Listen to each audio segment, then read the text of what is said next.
my life? Where have you been all my life? I don't know if that's how that goes. Happy freaking Friday to us. I have freaking missed all of you. So has Sheldon. Hey. So today we are going to type the F out of our curls. So I get asked all of the time, what type of curls do I have? What's my density? Do I have fine or thick strands? All of that. And so I figured in answering that, I am going to show all of you how you can also find that for yourself. We're going to talk curl type, why it matters, how to determine yours. We are going to talk density, how much hair do you have? And we are going to determine the width / diameter, same thing, different word, of your curl type. Do you have fine, normal, or coarse / thick strands? By the end of this video, you're going to know how to determine yours. And I highly suggest, if you're not sure, that you just do this along with me, because it's easy. Curl typing is literally just a way to identify curls. That's it. Before we jump into what all of these are, what they mean, I want to start with why your curl type matters. When you are learning about your hair, in my opinion, the more you know about your hair, the better you can care for it, the better results you get, etc.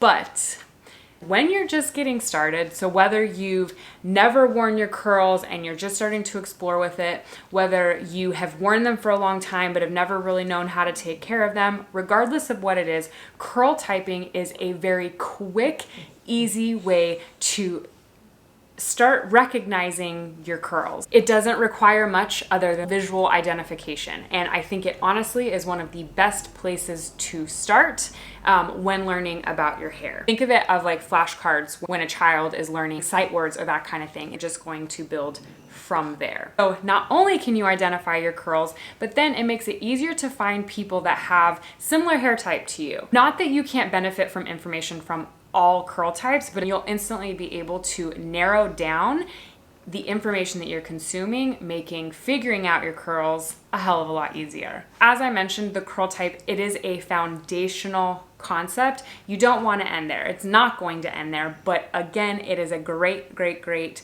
easy place to start. Another reason why I believe curl typing is extremely important. Something that I think people sometimes do that they do not realize is use terms that are actually referring to a curl type to describe their hair in a negative way. And this is not only offensive, it's problematic, and it also is stemmed in racism. So we learn how to recognize the curl type, but then we also learn the words and the terms that are associated typically with that curl type. And then through that, we learn, okay, I shouldn't be using this curl type or the term that refers to this curl type or something this curl type experiences as a negative way to talk about my hair or something I don't like about my hair. Or even just talk about my hair in general because it doesn't apply to me. Okay, so we got the reasons why your curl type matters. Now let's talk about curl type. Yeah.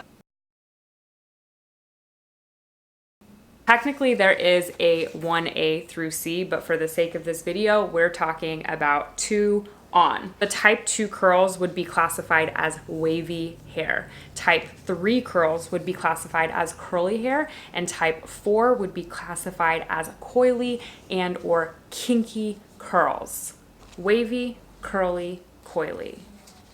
Connect on Facebook. Awesome Facebook group, link in the description. In general, waves or type 2 curls tend to have an S pattern. So for the 2B, the waves tend to start at mid lengths, and then 2C is more so when the waves start from the root and go all the way to the tip. So type 3, we're actually talking about spiral curls at this point. So 3A is going to be a spiral curl, similar in size to sidewalk chalk, the big fat ones, not the little ones. 3B is going to be same spirally, but similar in size to a Sharpie. 3C, same spiral and is similar in size to a straw or pencil. Then we get to 4A, our coily / kinky curls. So 4A is also tends to be a really tight coiled spiral that is similar in size to a crochet needle. So 4B gets kind of interesting, and this is where it's extremely tightly packed and it's almost more of like a Z pattern going down the curl. 4C is extremely similar to 4B. The big difference is that it tends to have a little bit less obvious definition and the absolute most shrinkage of all the curl types. Something to keep in mind is it is possible to have multiple curl types on the same head. So if you're like, okay, I think I fall into these two categories, but I'm not sure, you probably are right, and you probably fall into both or three, sometimes even four. So now you just need to find where you fall. I don't have a Sharpie on hand, but I do have a chewed up pen. Yay, puppies. Sharpie is definitely bigger than this pen, not by much though, and my curl is definitely bigger than a Sharpie. The Sharpie in size is a 3B. These are like closer to the sidewalk chalk. Most of my curls tend to curl more at the end for sure, but you can definitely see the like looser, wavier curl type at my root and at the back. So where would I type my hair? I would say pretty consistently I am a range of 2C to 3A and some 3Bs depending on the day. Now that we've curl typed, what's your curl type? Next up, density. How much hair do you have? Why this matters. The less density that you have, the less likely that your hair is going to be able to handle heavier styling products, and you're more likely going to need less. On the opposite, more hair you have, the more likely you are to be able to handle a little bit heavier products, but then also be a little bit more heavy-handed. And you may also need to be a little bit more heavy-handed in your products. Also, I am so of the opinion that the lower density your hair is, the less layering you should have. That opinion is based on my personal experience with my we don't know what density they are curls yet, and also observation and discussion I've had with other people. How do we test density? One website that I read says to not part your hair. The other says to part. So we're going to start with not parting. I am going to tuck my hair behind my ears, and I'm going to lean down so that you can actually see. So in your opinion, would you say that you saw my scalp? Extremely easy. You could see a lot of my scalp, you could see a bit of my scalp, or you could see next to none. Okay, now we're going to center part it.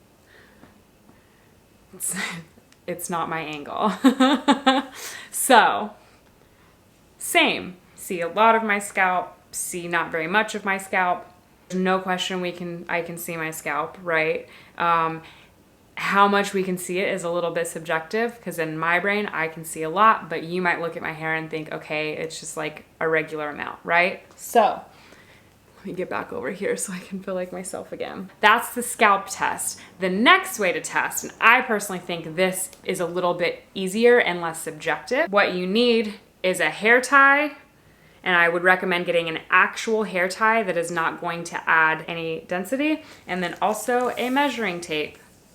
Now you're gonna put your hair in a ponytail and you're gonna measure the ponytail. Based on your ponytail measurements, under 2 inches is considered low density. 2 to 3 is considered normal density, and over 4 inches is considered high density. Make sure we've got this side, and literally just measure around the ponytail.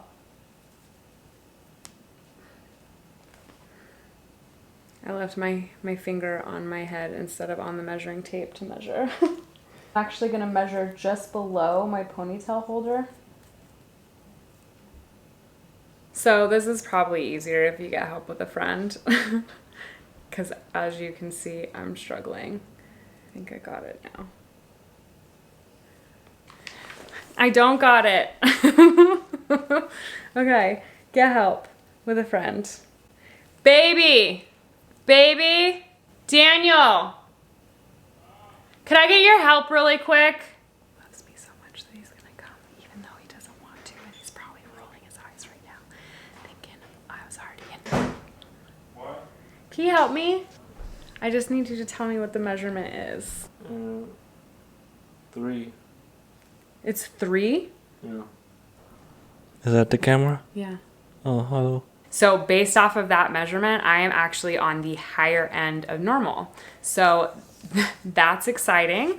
Sorry to all of those of you that I've told I was low density. Guess that was just in my feelings and not reality. Whoops. What's your density? Did you measure, or did you go off of what you can see? Last up, we are going to identify the width/diameter. Same thing, different term, of your strands. Knowing this matters mainly just because the finer your hair is, the more gentle you need to be towards your hair, the more caution you need to take in handling it, especially when we're talking like length retention, breakage, that kind of thing. We are going to test the diameter of our curls in 2 ways. You are going to take a strand in between your fingertips, and then you're going to roll. Can you feel that strand? Can you feel it at all? Can you feel it a little bit? If you cannot feel it at all, your hair is likely fine. If you can feel it just a little bit, it is likely normal. And if you can really feel it a lot, and like almost to the point where it's like hard to ignore, you likely have coarse strands. It's not uncommon to have a little bit of a variety. Cannot, for the most part, feel my strands. But if I go to my grays, I can actually start to feel the strand a bit more. The last test we have for the width/diameter of your hair is the thread test. We are going to compare a few of our strands to the size of this sewing thread. According to this test, if your hair is thinner than the sewing needle, it is fine. If it's about the same width, it is average to normal. And if it is bigger, it is considered coarse. Definitely smaller than the sewing needle. I'm very intrigued by my gray hairs. So this is definitely not as big, but it is definitely bigger than the rest of my strands. So, and like as I pointed out earlier that I could like actually feel these strands a little bit, they are definitely like a little bit thicker and more coarse. But in general, I've got a fine head of hair. See what I did there? Do you have a fine head of hair? Don't worry, even if your hair is not fine, I'm sure your head is still fine. We just determined our curl type. We just determined our density. We just determined the width/diameter of our hair. I am a range of 2C to 3A and a couple cute 3B curls in there. I am normal density and I have fine hair. So what about you? What's your hair description? Comment it down below. Yeah. So I hope you learned something in this video. I hope you liked this video, and if you did, please give it a thumbs up. For more daily content, make sure you're following me on Instagram. That link will be down in the description. And if you have not already slammed that subscribe button, what are you waiting for? Go slam that subscribe button, hit that bell while you're at it to turn on post notifications so you do not miss a thing. And I will see you next time. I faked it. I didn't actually wink because I'm not very good at winking, and did I trick you? Kind of winked. Bye.